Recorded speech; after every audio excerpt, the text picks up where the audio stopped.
The morning was quiet, but not peaceful. The sky hung low with a bruised grayness, and the wind stirred the brittle weeds along the edge of the old stone chapel. I was passing through, boots sinking into soft mud, when I heard it, so faint I almost convinced myself it was nothing. But I stopped, and then I saw her. Half buried in damp trash beneath a broken wooden bench, her body barely moved. A pile of fur, soaked and matted with blood and waste. Flies swarmed her like a living blanket, thick clouds buzzing, crawling in and out of her open, oozing wounds. Her eyes were sealed shut by infection, her breath so shallow it was almost a memory. She wasn't crying anymore. She had no strength left. I dropped to my knees without thinking. In that moment, the rest of the world blurred. There was no town, no people, no sky, just her, and the unbearable stillness that surrounded something so fragile, still clinging to life. I didn't think, I just moved. My hands trembled as I peeled away the damp newspaper clinging to her fur. The smell hit first: rot, infection, sour milk, and something I can only describe as the end of things. She weighed almost nothing when I lifted her, just skin stretched thin over a frame that hadn't had warmth in days. Her ribs were sharp under my fingers, and when I shifted her gently, her mouth parted in a soundless mewl. Flies scattered for a second, then landed again. "God," I whispered. I wasn't cursing, I was begging. I wrapped her in the flannel shirt tied around my waist. It was filthy, but softer than the trash she'd come from. Her head rolled against my arm, too weak to hold up. I could feel the fever burning through her, but her paws were like ice. I ran. The chapel disappeared behind me. The broken fence, the gravel path, the sagging field of overgrown corn. My boots slipped once in the mud, but I didn't stop. Serena's clinic was a 15-minute walk, maybe 10 if you pushed it, but I wasn't walking. I was sprinting like my own blood depended on it. Every step felt too late, every breath too slow. When I kicked open the clinic door, Marina shouted something, but I couldn't hear. I only heard the silence coming from the bundle in my arms. "Please," I said, "do something, she's still warm." Serena didn't speak when she saw me, but her eyes widened in a way that told me she already knew this wouldn't be easy. She cleared the exam table with one arm while Marina ran for gauze and saline, her face pale. I laid the kitten down gently, and for a moment I just stood there, my arms frozen mid-air, unsure whether I should keep touching her or let her go.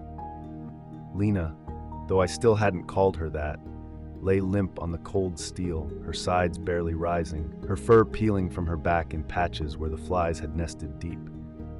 Serena bent close, murmuring under her breath, her fingers steady even as the stench of death clung to the air around us. She flushed the wounds carefully, lifting skin with tweezers to remove maggots so deep I had to look away. I could hear them squirming in the metal tray, wet, soft movements that made my stomach turn, but I couldn't leave. Not now.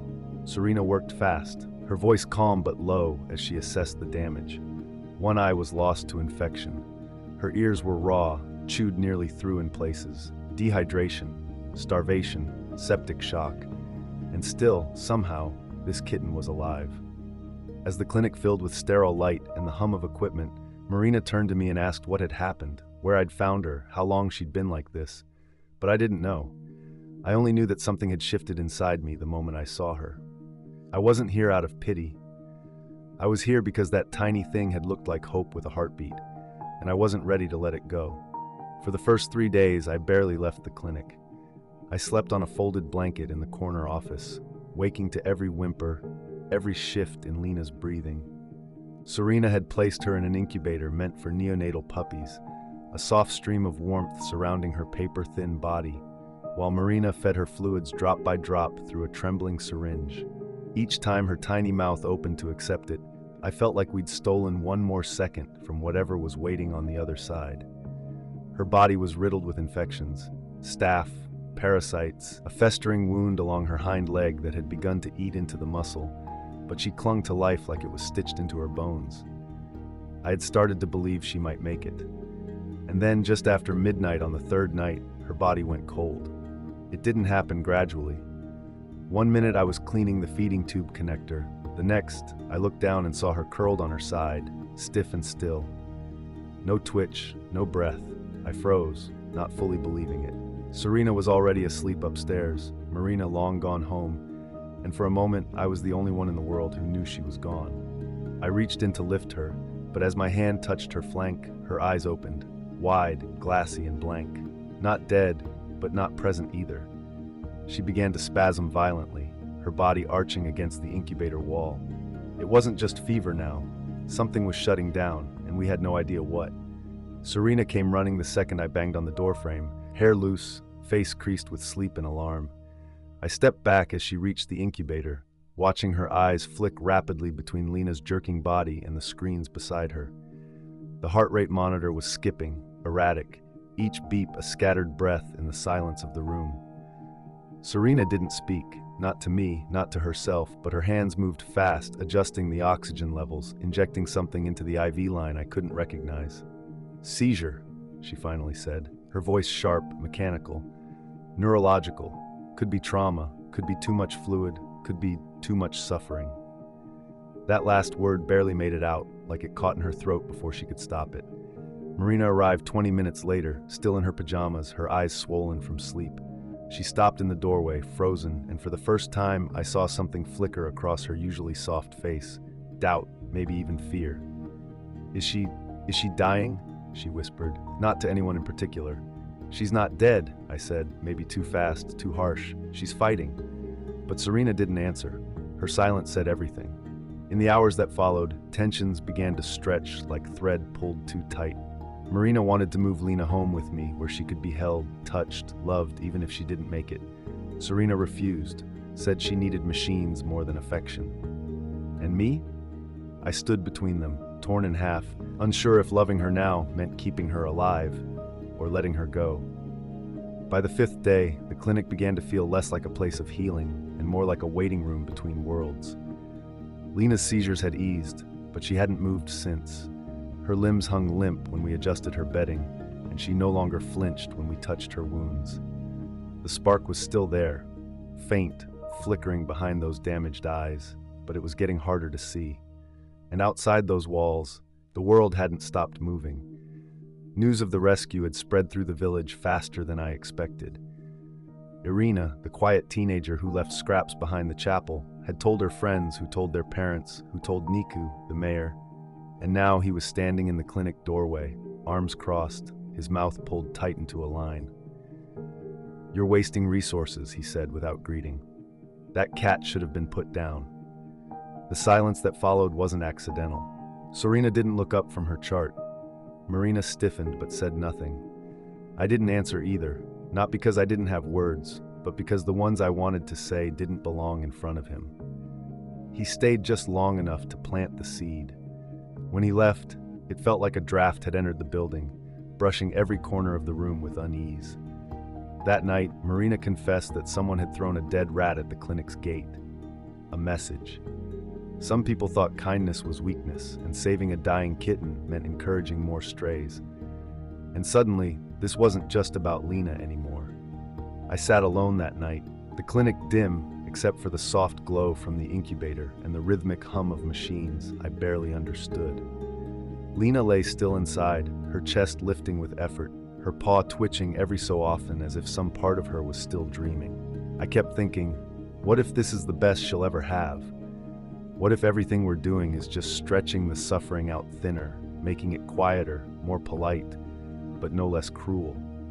I wanted to believe love was enough, that the warmth of my hand against her trembling side, the sound of my voice, the hours we'd shared in silence, could somehow convince her to stay.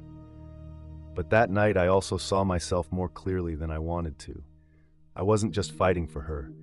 I was fighting for the version of me that still believed every life, no matter how broken, deserved more time. I wasn't ready to lose her, not because I thought she could be fixed, but because I didn't want to admit that love, in its purest form, might mean letting her go without ever seeing her open her eyes again. The next morning, I woke to an unnatural silence. The incubator's hum was still there, but it was wrong, quieter, intermittent. I rushed over barefoot, the tile cold beneath me, and found Lena splayed awkwardly on her side, her mouth slightly open. Her chest barely moved. The oxygen tube had slipped loose, not completely, just enough to starve her through the night. Panic surged through me, the kind that paralyzes before it ignites action. I adjusted the mask, called out for Serena, pressed trembling fingers to her ribs. She was still breathing, but barely. We'd nearly lost her again, and this time not to illness or injury, but to a mistake. Serena arrived moments later, calm on the outside, but her hands betrayed her, fumbling with tape, checking vitals twice. "She's not stable enough for this," she muttered. "Every hour she's alive now is a risk." Her words weren't cruel. They were tired, truthful, the kind of truth you start telling when your heart is too bruised to carry lies. Then came the second blow. Zet, the street cat who'd been lingering near the clinic since Lena arrived, vanished. He'd taken to waiting by the side door every evening, yowling softly, like he knew she was inside. But that day, he was gone. No paw prints in the mud, no shadow on the windowsill. Irina said she saw someone from the next village toss something into a truck near the field behind the chapel. I felt it in my gut before she finished the sentence. Someone didn't want strays surviving here, and maybe, just maybe, they'd made sure of it. Zet's disappearance cast a long shadow across everything. It changed how we moved, how we spoke.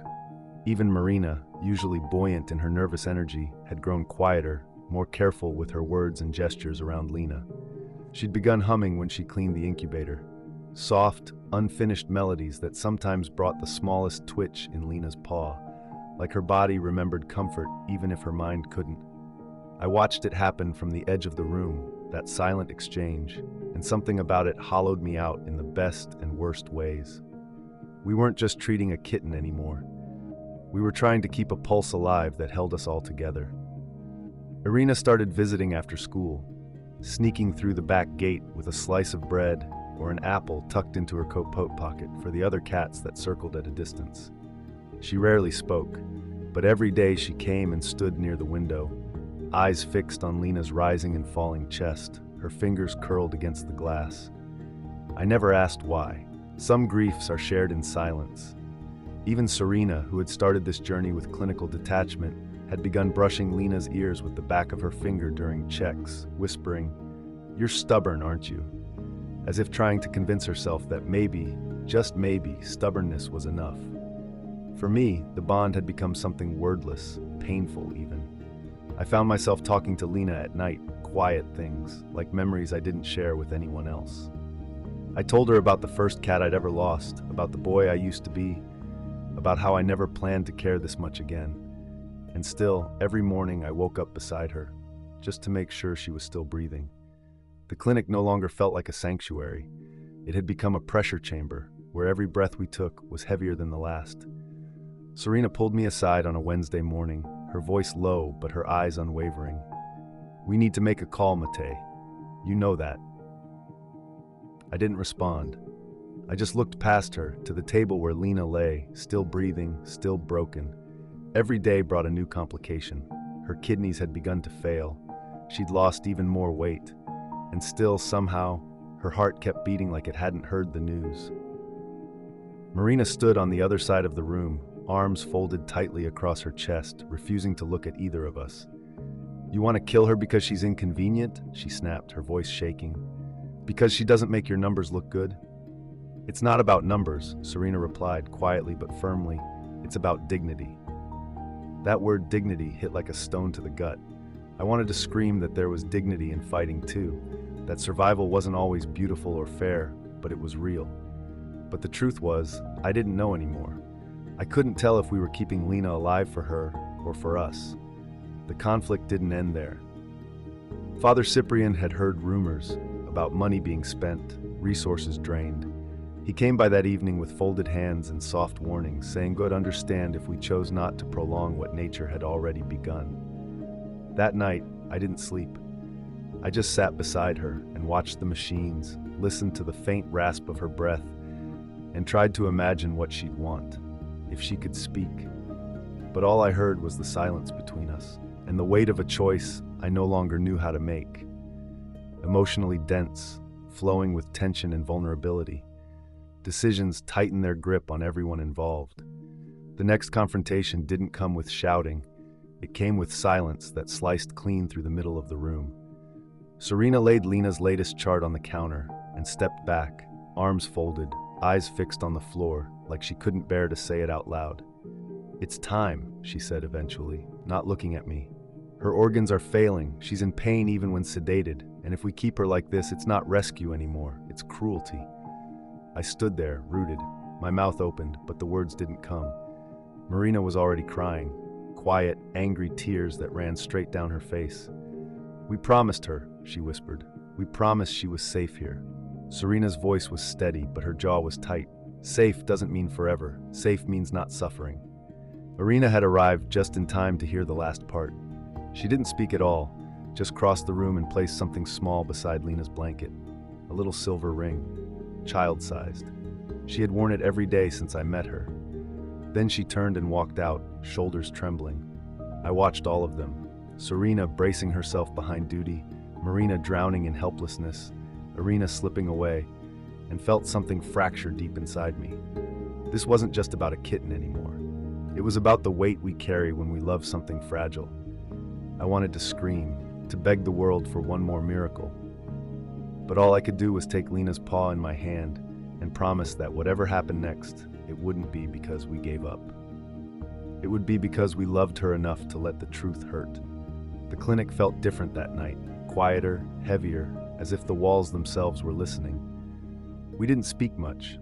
Marina had stopped arguing, but her silence wasn't agreement. It was grief swallowing her whole.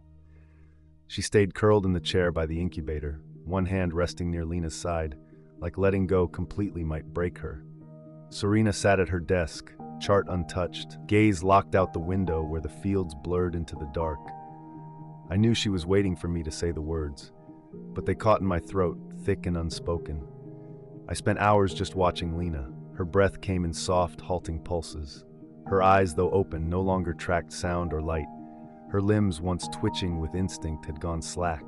And yet, when I brushed her cheek with my knuckle, there was a flicker, barely perceptible. But there. Was it reflex? Was it goodbye? I couldn't tell anymore. And then Father Cyprian returned. No sermon, no metaphors, just a quiet voice. Sometimes mercy looks like surrender, Mate, and sometimes surrender is love. He left the room, and for the first time, no one followed. I looked at Serena. She looked back. The weight between us wasn't anger anymore. It was shared sorrow. I nodded. Marina stood up slowly, tears tracing clean lines down her cheeks, and whispered, "Can I hold her?" I reached into the incubator and lifted Lena gently, wrapping her in the same flannel shirt I'd first carried her in. She didn't resist, didn't tremble. She just settled against my chest like she remembered, like she knew this was the end. And we stood there, all three of us, holding her between life and whatever came next. Together, unwilling to move, unable to let go. We dimmed the lights. The machines were already quiet. Only the soft beep of the monitor marked the seconds, like a distant metronome to a fading lullaby. Serena prepared the syringe, her hands practiced but heavy, and for once she didn't speak. No explanation, no clinical detachment, just reverence. I sat in the corner chair, Lena tucked against my chest in the flannel shirt she had come to know as hers. Her breath was barely there, a faint rise and fall I felt more than saw. Marina sat beside me, her hand on my shoulder, her head bowed. In her lap, she held the little silver ring that Irina had left, a quiet reminder that this kitten had mattered, not just to us, but to a child who saw something beautiful in her brokenness. When Serena approached, I didn't say anything. I just nodded. She knelt beside us, and with a tenderness I will never forget, slid the needle beneath Lena's skin. The solution entered slowly, quietly, like sleep curling through her veins, and as her final breath slipped past her lips, she didn't twitch. She didn't struggle. She simply let go. For the first time since I found her, her body relaxed completely. Her suffering left her, piece by piece, until all that remained was stillness and the warmth of our hands trying to hold on a little longer. There were no sobs, just silence, that deep kind that follows something sacred. We stayed like that until the monitor flatlined, and even then, no one moved. I whispered her name for the first time, Lena. It didn't bring her back, but it gave her a place in the world, etched between pain and love. And maybe that was enough. The next morning, the clinic felt like it had exhaled. The machines were silent, the lights dim, and the chair where I'd held Lena sat empty, marked only by the flannel shirt she'd last known as a home. Marina had taken the ring back to Irina, who said nothing when she received it. only nodded once, then walked away with her shoulders square and eyes fixed on the horizon. Serena didn't speak much either, but that afternoon she placed a photo of Lena on the corkboard near the supply room. No caption, no dates, just her, wrapped in that faded shirt, cradled in hands that had refused to let her die alone. I buried her behind the chapel where I first found her, under a crooked tree that leaned just enough to catch the sunrise. I didn't bring flowers, I didn't bring prayers. I just sat there with the silence, knowing something had shifted in me that I couldn't undo. We didn't save her life. Not really.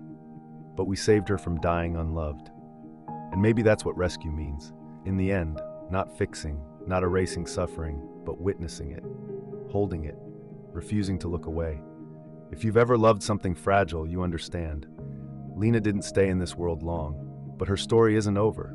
Not really. It lives in every broken thing we choose to care for, even when we know we can't keep it. And maybe that's the kind of love that changes everything. If Lena's story stayed with you, if it made you pause, made you feel something, then maybe you understand what it means to love without knowing how it ends. Maybe you've held something in your arms that felt too small for the weight of this world, and loved it anyway. This rescue wasn't about success in the way people usually define it. It wasn't about fixing or saving or making things perfect. It was about showing up, even when the ending broke us. And that kind of love matters. If you've ever wanted to help, to make a difference, to stand between pain and silence, don't wait for the perfect moment. Start with what you can hold. Start with one. Share this story if it touched you. Subscribe if you want to walk with us again, because there are more stories like Lena's out there. And maybe next time we'll save not just one life, but a piece of ourselves too. Until then, hold on to kindness. It's heavier than it looks.